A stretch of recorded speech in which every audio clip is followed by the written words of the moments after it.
Boa noite, igreja, graça e a paz do nosso Senhor e Salvador Jesus, amém? Ninguém fica chateado por excesso de boa noite, né? A gente esteja lembrando da Joyce nas nossas orações, do Rafael, das crianças deles, né? A gente vê que ela ainda não está bem, ela continua agitada, que a gente continue orando por ela e principalmente pelas crianças. Meus irmãos, quando eu falo que sou professor de filosofia, eu acho que a frase que eu mais ouço é a frase de Sócrates: só sei que nada sei, né? Mas é interessante que o contexto em que Sócrates fala essa frase é um contexto em que ele era um homem muito sábio, sabia de muita coisa, ele tinha muito conhecimento, tinha formulado muitas teorias. Mas diante de todas as teorias que ele tinha formulado e de todo o conhecimento que ainda havia no mundo, ele fala: olha, eu sei muito pouco, então eu só sei que nada sei. É diferente de um adolescente de 13 anos, né? Vou botar 14 para não implicar com a Mirella, que Mirella está com 13. Um adolescente de 14 anos, ele não quer ir para a escola e fala assim: pai, só sei que nada sei. É diferente o contexto, né, da frase. Uma pessoa já sábia, uma pessoa muito experiente fala: só sei que nada sei. Ou um garoto, para justificar a sua preguiça, falar: só sei que nada sei. Existe uma frase muito famosa na Bíblia, irmãos, nós conhecemos: tudo posso naquele que me fortalece. Mas muitas pessoas falam como o adolescente fala a frase de Sócrates: só sei que nada sei. Ele fala: tudo posso naquele que me fortalece, mas ele não sabe o que tudo pode, ele não sabe quem é aquele que fortalece, ele não sabe nada do contexto dessa frase. Então a gente vai, nessa noite, se aprofundar um pouco no contexto dessa frase. Eu convido os irmãos a abrirem suas Bíblias em Filipenses capítulo 4, dos versículos 10 ao versículo 20. Então Filipenses está lá no Novo Testamento, né? Você vai passar pelos Evangelhos, vai chegar em Atos, vai chegar na carta de Romanos, vai chegar nas duas cartas de Coríntios, vai passar Gálatas, Efésios, e se tudo estiver certo na sua Bíblia, depois de Efésios vai vir Filipenses. Ela fica entre Efésios e Colossenses. Filipenses capítulo 4, dos versículos 10 ao 20. Eu estou falando com os irmãos para os irmãos irem abrindo a Bíblia no Novo Testamento. Não sei qual foi o dia que eu preguei em algum lugar que alguém veio me mostrar que estava faltando um livro da Bíblia dele. Eu não sei qual foi o livro, ele não achou o livro que eu preguei. A Bíblia foi com erro de fabricação, acontece os erros, né? Filipenses capítulo 4, versículo 10. Eu nunca tinha visto isso, mas foi a primeira vez que eu vi, não lembro onde. Eu sei que a pessoa fez questão de me mostrar a Bíblia e eu vi que a Bíblia tinha um erro de fabricação. Eu não sei se não tinha um livro de Tiago, se não tinha um livro de Hebreus, não tinha um desses livros. Filipenses capítulo 4, a partir do versículo 10. Amém? Ora, muito me regozijo no Senhor por terdes finalmente renovado o vosso cuidado para comigo, do qual, na verdade, andáveis lembrado, mas vos faltava oportunidade. Não digo isto por causa da necessidade, porque já aprendi a contentar-me com as circunstâncias em que me encontro. Sei passar por falta, sei também ter abundância. Em toda maneira, em todas as coisas estou experimentado, tanto em ter fartura como em passar fome, tanto em ter abundância como em padecer necessidade. Posso todas as coisas naquele que me fortalece. Todavia, fizeste bem em tomar parte na minha aflição. Também vós sabeis, ó Filipenses, que no princípio do Evangelho, quando parti da Macedônia, nenhuma igreja comunicou comigo no sentido de dar e de receber, senão vós somente, porque estando eu ainda em Tessalônica, não uma só vez, mas duas, mandaste suprir-me as necessidades. Não que procure dádivas, mas procuro fruto que cresça para a vossa conta. Mas tenho tudo, tenho até em abundância, cheio estou, depois que recebi de Epafrodito o que da vossa parte me foi enviado, como cheiro suave, como sacrifício aceitável e aprazível a Deus.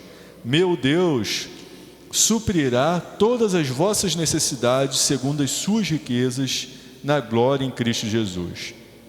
Ora, a nosso Deus e Pai seja dada a glória pelos séculos dos séculos. Amém. Vamos orar, Pai, Senhor. Senhor Deus e Pai, muito obrigado, Deus, pela Tua igreja aqui reunida, pela Tua palavra, Senhor Deus, que já foi lida, ó Pai amado, aqui algumas vezes nesse culto, Senhor Deus, mas em especial por esse texto lido agora. Ó Deus, que o Teu Santo Espírito venha nos guiar em toda a verdade, Senhor Deus, que eu possa diminuir e o Senhor crescer, que eu possa estar escondido atrás da Tua cruz, Senhor Deus, e que o Senhor esteja pela Tua graça me usando. Pedimos pela vida da Joyce, pedimos, ó Pai amado, pelas crianças do Rafael, guarda essas duas meninas, leva-las em segurança para a sua casa. Abençoa também seu filho menorzinho, Senhor Deus, o Samuel. Completa a Tua obra na vida da Joyce e do Rafael. E esteja, Senhor Deus, acalmando e tranquilizando a Joyce, que os remédios possam fazer efeito. Ou, Pai, se o Senhor quiser que o Senhor esteja curando, ó Deus. No nome de Jesus, mas nós que estamos e ficamos aqui, pedimos pela Tua graça, pela Tua misericórdia, fala conosco, Pai. No nome de Jesus, amém. Bom, meus irmãos, se os irmãos forem ver o contexto dessa carta de Filipos, ela é considerada como a carta da alegria, né? Ela é uma igreja que, com exceção de duas pessoas, ela não tinha nenhum problema. Era uma igreja que Paulo não escreve para estar corrigindo eles de alguma coisa. Adiantando, existia duas irmãs, Evódia e Sintique, que elas tinham um problema de relacionamento. Então, Paulo ele fala, ajudem essas irmãs, porque elas cooperaram muito comigo no Senhor. Eram duas pessoas que eram bênção de Deus, eram duas pessoas que trabalhavam na obra, mas que em algum momento, né, elas tiveram algum problema e Paulo fala para a igreja estar ajudando elas, Evódia e Sintique. Esse é o único defeito da igreja de Filipenses na sua carta. O restante é só elogio, é só alegria, né? Por isso que ele é conhecido como a carta da alegria. Então, qual é o contexto aqui final desse último capítulo, meus irmãos? Paulo aparentemente estava preso. As prisões não são como as nossas prisões, que o preso ele fica lá, ele recebe comida, ele recebe remédio, ele tem assistente social, né? Ele recebe todos os recursos da prisão ali. Não. Os prisioneiros, ali no contexto de Roma, eles eram alimentados com doações. Ou seja, se Paulo não recebesse uma doação, ele não comia. Se ele não recebesse uma doação, ele não bebia. Por isso que ele reclama na segunda carta de Timóteo que ninguém estava com ele no julgamento, porque as pessoas tinham livre acesso para serem visitados, para serem alimentados. Então Paulo ele recebe uma importante doação dos filipenses. Então ele começa no versículo 10 falando assim, ó: eu muito me alegro no Senhor, muito me regozijo no Senhor, por teres finalmente renovado o vosso cuidado para comigo, do qual, na verdade, vocês estavam lembrados, mas faltava oportunidade. Então esse cuidado é alimento. Esse cuidado, de repente, também é dinheiro. São posses que Paulo estava precisando na prisão. Ele fala assim, ainda que eu sei que vocês se lembraram, mas faltava oportunidade, porque hoje em dia a gente faz um Pix. Então, alguns cristãos têm até problema com Pix, acham que o Pix é um tipo de uma marca da besta, né? Eu não sei como se chegou a essa teoria, né? Mas hoje em dia, a gente quer mandar dinheiro para uma pessoa, ajuda para uma pessoa, a gente faz um Pix e chega lá na pessoa na mesma hora. Mas aqui na época não. Aqui você tinha que preparar uma comitiva, viajar uma longa estrada para levar ali o que era material substancial à pessoa. Ou seja, Paulo está falando disso. É que vocês tinham se lembrado de mim, só que vocês não tinham a oportunidade. Mas como Epafrodito, ele vai visitar Paulo, os filipenses renovam o cuidado e mandam esses donativos através de Epafrodito. E aí Paulo está agradecendo aos filipenses. Obrigado, muito obrigado. Eu não estava nem precisando tanto não. Vocês vão ver que no final aqui do capítulo ele vai falar, não estava nem precisando tanto não, mas é bom, muito obrigado, né? É bom até para vocês o fato de vocês estarem contribuindo. Então, ele no versículo 11, ele começa a entrar nesse contexto do versículo 13. Não digo isso por causa da necessidade, porque já aprendi a contentar-me com as circunstâncias em que me encontre. Meus irmãos, Paulo estava contente com o que tinha. Paulo, ele sabia que Deus estava cuidando dele em todo momento. E seja ele passando por um momento mais estreito ou por um momento mais largo, Deus estava cuidando e livrando ele. É interessante que muitas vezes, irmãos, nós vemos o final. Às vezes uma pessoa ela consegue passar no concurso público, ou consegue comprar um carro, ou consegue comprar uma casa, ou consegue um bom emprego. Então a gente olha e vê ali o final e fala assim: nossa, que bênção, eu também quero aquilo. Mas muitas vezes a gente não quer passar pelos processos. Os processos que levaram que aquilo ali acontecesse. Os anos de estudo, os anos de economia, aquela pizza que ele podia ter comprado no final de semana, ele não comprou, ele juntou o dinheiro. Eu estou aqui tentando lembrar com quem eu conversei, que a pessoa falou que em vez de comprar uma Coca-Cola, comprava o Guaraná. E a diferença da Coca-Cola para o Convenção era de R$4. Ele pegava aquelas moedinhas e juntava. Esqueci, de repente Michela lembra. Mas esses sacrifícios diários, às vezes a gente não vê, a gente só vê a vitória final.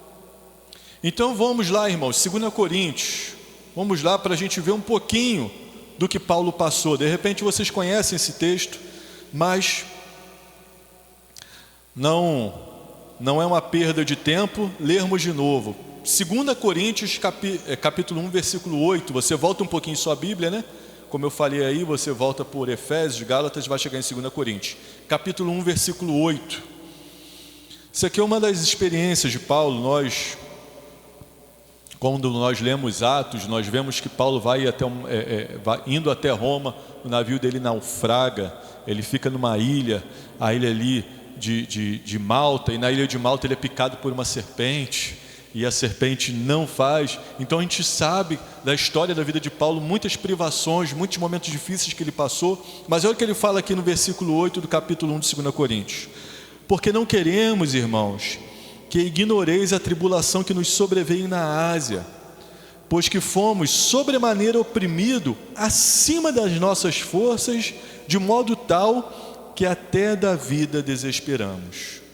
Porquanto já em nós mesmos tínhamos a sentença da morte, para que não confiássemos em nós, mas em Deus, que ressuscita os mortos, o qual nos livrou de tão horrível morte e livrará, em quem esperamos que também ainda nos livrará. Então Paulo está relatando aqui um momento da vida dele tão difícil, que ele já não queria mais viver. A gente vê aqui a expressão, até da vida desesperamos. Não se esperava mais nada da vida. Tinha a morte como certa. A gente não sabe detalhes desse momento que Paulo passou. Mas eu volto para você. De repente na sua vida você passou por momentos difíceis. De repente na sua vida você está passando nesse momento por um momento difícil, em que você fica sem esperança na vida. De repente você no futuro passará por um momento desse. A gente não sabe. Mas uma coisa a gente sabe: Deus era o mesmo ontem, hoje e será eternamente. Deus, ele não muda. Deus, ele continua cuidando dos seus. Então, Paulo, quando ele fala isso, meus irmãos, posso todas as coisas naquele que me fortalece, voltamos lá para Filipenses, esse, irmãos, é uma afirmação, é um relato de alguém que teve várias experiências com Deus, tanto boas quanto ruins. E nós estamos vivendo essa experiência. Temos vivido essas experiências. Deus, Ele pode te fortalecer nas suas dificuldades, Ele pode te fortalecer nas suas lutas, assim como Ele fortaleceu Paulo.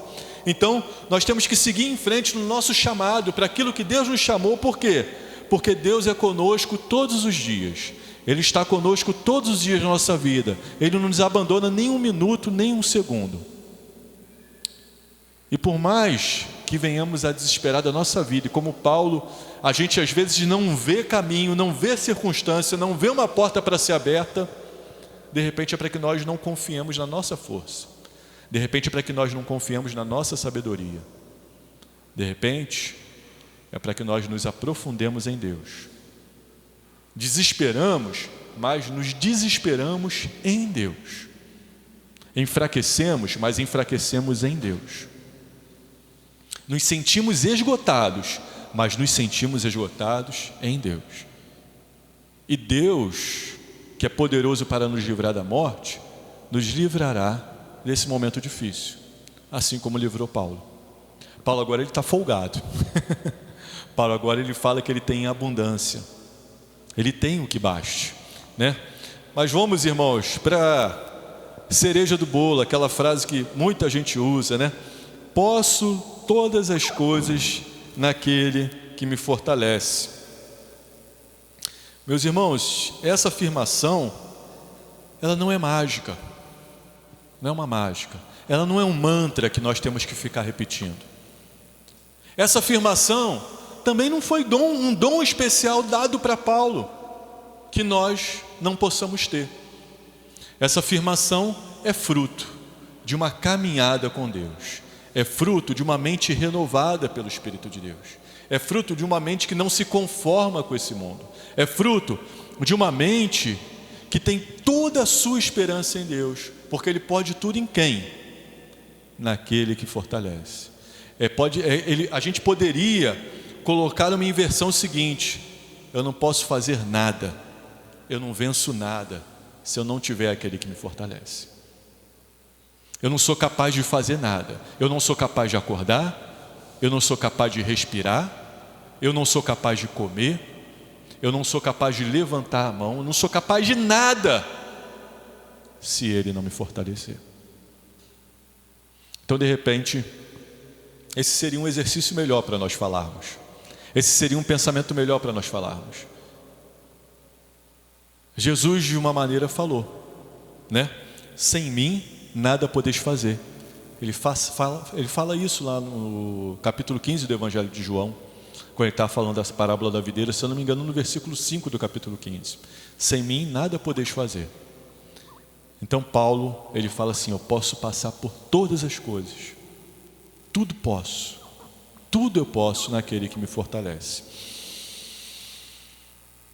Meus irmãos, quando nós vamos para o contexto de toda a carta, eu quero te fazer passear agora em Filipenses. Abra a sua Bíblia em Filipenses capítulo 1, versículo 6.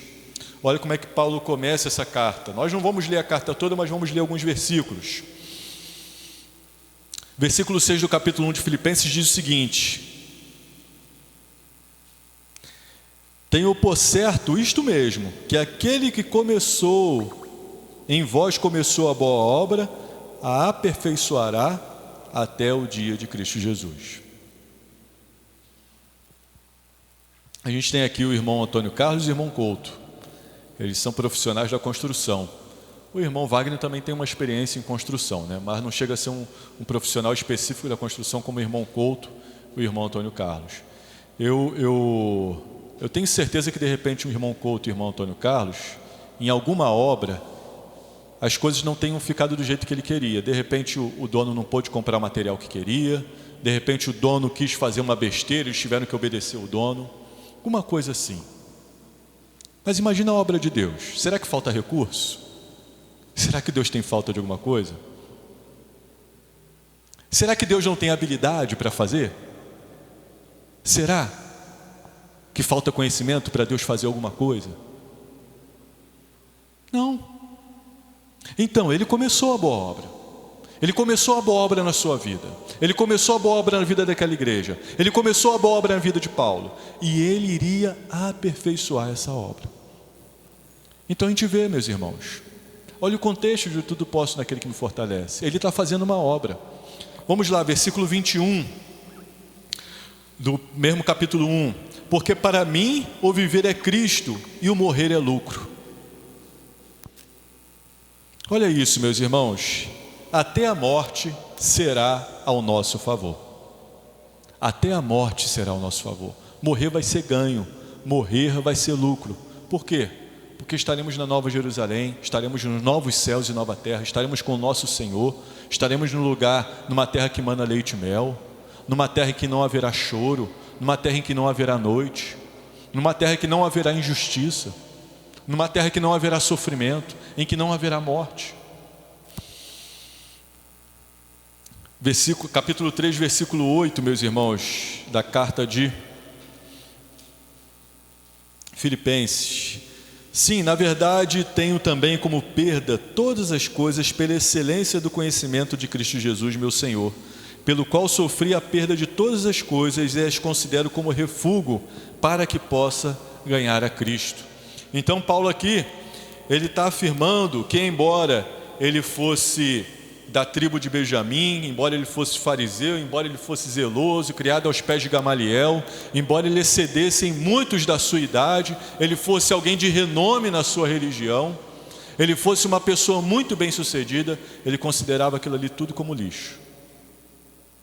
Ele considerava aquilo ali tudo como refúgio, coisa a ser jogada fora. Por quê? Porque ele encontrou Cristo, o maior tesouro que nós podemos encontrar. Nós costumamos a falar que todo cristão ele é pobre. Por quê? Porque o cristão não possui nada, tudo é de Deus. Mas todo cristão também é rico. Por quê? Porque ele possui a maior riqueza do mundo, Jesus Cristo. A maior riqueza que esse mundo já teve. Então todo cristão é rico. Vamos lá, meus irmãos, versículo 14 do próprio capítulo 3. Irmãos, sede meus imitadores, prossigo para o alvo e pelo prêmio da vocação de Deus em Cristo Jesus. Ou seja, Paulo ele sabia para onde estava indo no versículo 14. Ele tinha um alvo, ele tinha um caminho, ele não estava perdido. Ou seja, se ele passava por uma circunstância difícil, ele sabia que aquela circunstância difícil não seria o fim dele. O fim dele é Cristo. Ou seja, o momento difícil que nós passamos não é o nosso fim, é Cristo. Por isso que ele fala, eu posso todas as coisas naquele que me fortalece. Por quê? Porque ele começou a boa obra em mim, ele vai aperfeiçoar até o dia final, e ainda que eu venha a morrer, não será o fim. Meu alvo é Cristo, é o prêmio da soberana vocação. Então olha quantas coisas estão intrínsecas nessa informação, nessa afirmação, meus irmãos. Olha quantas coisas estão enriquecendo o contexto do tudo posso naquele que me fortalece. Então não é um adolescente de 13 anos que não sabe nada na vida que vai falar, tem gente que tatua isso, não sabe o que é. Deus nos convida a andar com Ele, a viver experiências com Ele. O último versículo que eu quero citar é o versículo 6 do capítulo 4 de Filipenses, que diz o seguinte: não andeis ansiosos por coisa alguma, antes em tudo sejam os vossos pedidos conhecidos diante de Deus pela oração e súplica com ações de graça. E a paz de Deus, que excede todo entendimento, guardará os vossos corações e os vossos pensamentos em Cristo Jesus. Meus irmãos, Deus ele gosta de compartilhar conosco muitas coisas. E a gente vê isso em toda a palavra de Deus, né? Ele dá um mandamento a Abraão: sai da tua terra, sai da tua parentela e vai para o lugar que eu te mostrarei. Eu te farei uma grande descendência. Então, Abraão ele coparticipa com Deus. Então a gente vê o nosso Senhor Jesus Cristo, né? A ressurreição de Lázaro, um exemplo muito falado, muito claro. Tirem a pedra. Então Deus ele manda sempre a gente participar. Mas quanto à nossa ansiedade, ele não fala assim, olha, divide a sua ansiedade comigo, não. Lancem sobre mim toda a vossa ansiedade. Não fica nem um pouquinho para você, nem um pouquinho. Quero que você lance sobre mim toda a vossa ansiedade. É o que Deus fala. Então, o que está te deixando ansioso? O que tem te tirado sua paz? Por isso que Paulo falava: posso todas as coisas naquele que me fortalece. Meus irmãos, nós somos a geração mais ansiosa que já existiu. A gente fica olhando e fica com medo do futuro. E meus irmãos, já disseram alguns especialistas aí, alguns psicólogos, alguns terapeutas, que 70% das nossas ansiedades, elas não se concretizam. Só que a gente está sofrendo por aquilo que nunca vai acontecer. Por quê? Porque a gente não coloca diante de Deus. Deus, é tudo teu. A minha vida é tua. As minhas preocupações são tuas. As minhas ansiedades são tuas. Ou seja, Paulo, por lançar em Deus todas as ansiedades dele, ele tinha a mente e o coração guardada nessa paz de Deus, que excede todo entendimento. Então Paulo está aqui preso, Paulo sendo perseguido, Paulo sendo maltratado, Paulo com muitos inimigos, inimigos poderosos, inimigos às vezes até dentro de algumas igrejas que traziam falsos ensinamentos. Mas Paulo não ficava ansioso. Falava: tudo posso naquele que me fortalece. Ansiedade, você não é nada perante meu Deus. Problema, você não é nada perante meu Deus. Adversidade, você não é nada perante meu Deus. Eu posso tudo naquele que me fortalece. Isso faz todo sentido quando nós olhamos, irmãos, para a vida de Paulo.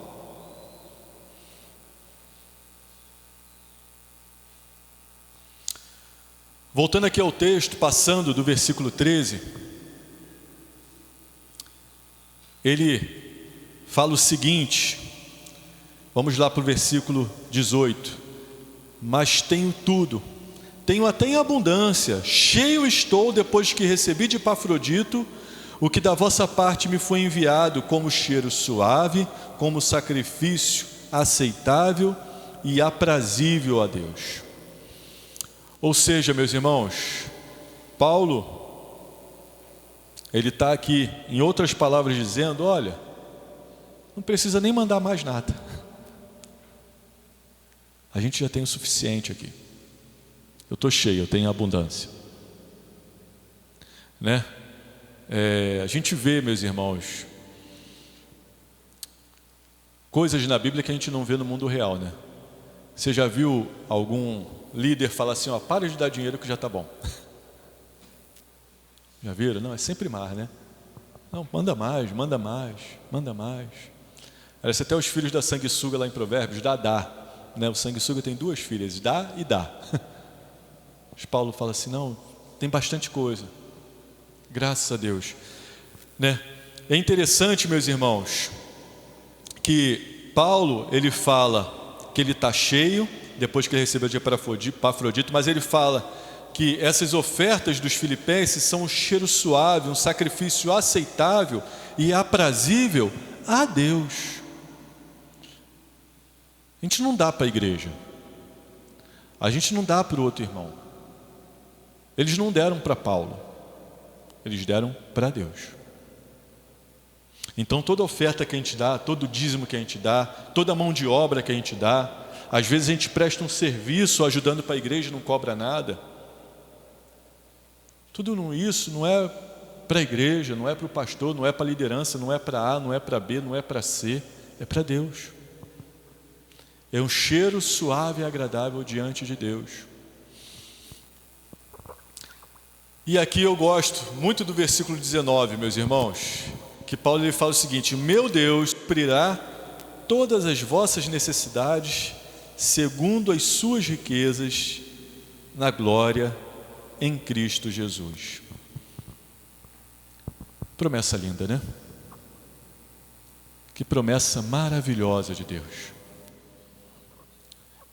Esse Paulo aqui, ele não coloca um se, ele não coloca uma condição. Ele não coloca: ó, se vocês fizerem isso, Deus vai fazer isso. Não. Pelo conhecimento que ele tinha dos filipenses, pelo conhecimento que ele tinha dessa igreja, pelos frutos que os filipenses davam, ele afirma: o meu Deus suprirá todas as vossas necessidades segundo as suas riquezas na glória em Cristo Jesus. Meus irmãos, hoje foi falado muito aqui de promessas, muito, mas é interessante que a vida dos filipenses fazem com que essa promessa se concretize. Os frutos dos filipenses fazem com que essas promessas venham a se concretizar. É interessante que uma pessoa prendeu algo que muito importante para ela, né, um souvenir, dentro de uma garrafa. E ela foi e botou a mão dentro da garrafa para pegar aquele souvenir. E quando ela pegou e ela tentou puxar, a mão não saía da garrafa. Então a mão ficou presa na garrafa junto com o souvenir. Para ela deixar aquele souvenir ali na garrafa, para ela tirar a mão dela, ela tinha que abrir mão e deixar aquele objeto dentro da garrafa. Assim sim ela conseguiria tirar a mão dela dali. Muitas coisas às vezes não acontecem na nossa vida, meus irmãos, porque a gente está apegado muito nas coisas desse mundo. E as coisas desse mundo são como uma mão dentro de uma garrafa. E quando a gente agarra as coisas desse mundo, a gente não consegue tirar a nossa mão de dentro da garrafa, a gente fica passando um sufoco danado. Os filipenses abriram mão. Os filipenses deixaram as coisas desse mundo, as riquezas desse mundo, no lugar delas. E conseguiram, irmãos, contribuir com a obra de Deus de uma maneira maravilhosa. É o que Paulo está falando aqui. Paulo também, por sua vez, abriu a mão do mundo, abriu a mão daquilo que estava dentro da garrafa. E Paulo conseguiu declarar: eu posso todas as coisas naquele que me fortalece. E Paulo ele falou para a igreja: olha, vocês vão ter todas as suas necessidades supridas na riqueza da glória de Cristo Jesus. Esses são dois versículos que caminham juntos, irmãos, porque ter todas as necessidades supridas é poder tudo. É um outro jeito de Paulo falar: ó, vocês também podem tudo, porque Deus vai fortalecer vocês, porque Deus vai suprir todas as necessidades de vocês. Que nós possamos, irmãos, abrir mão daquilo que é para abrir mão, para que nós possamos ser enriquecidos, para que nós possamos ser supridos, para que nós possamos ser fortalecidos, para que nós possamos vencer todas as adversidades que se levantarem contra nós e possamos passar por todos aqueles momentos difíceis que já passamos, ou que estamos passando, ou que iremos passar, fortalecidos, não nas nossas forças, não no nosso conhecimento, não na nossa sabedoria, mas no Senhor.